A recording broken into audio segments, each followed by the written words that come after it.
Hey everyone, welcome to iFocus Tutorials. In this video, we will understand one of the simplest but most important topics in C, that is constants and literals. These are the values that never change while your program runs. Let's see how they work with real examples. In C, a constant is a value that cannot be modified once it is defined. You can define constants in two ways, using the hash defined preprocessor directive or using the const keyword. Let's start with a preprocessor constant. Here we have defined pi as 3.14 using hash define.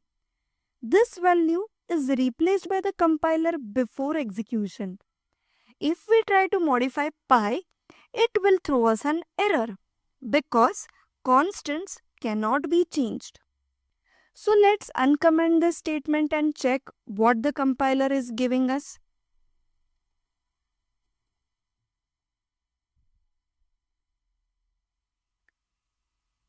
See, the compiler is throwing us an error because the value of constants cannot be changed in the program.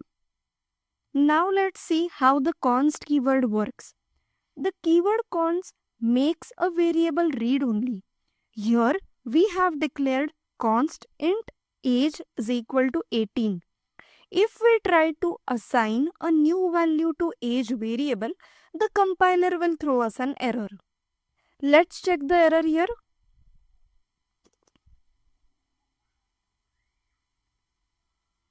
Again the same. So, whenever we are declaring any constants, remember that we cannot change the value of constants. Now coming to literals. Literals are simply the fixed values we write directly in the code, like 10, 9.5, A, C language, all are literals. C supports integer, floating, character and string literals. So remember, constants are fixed variables and literals are actual fixed values used in your code. Thanks for watching. Subscribe for more short and easy C programming tutorials.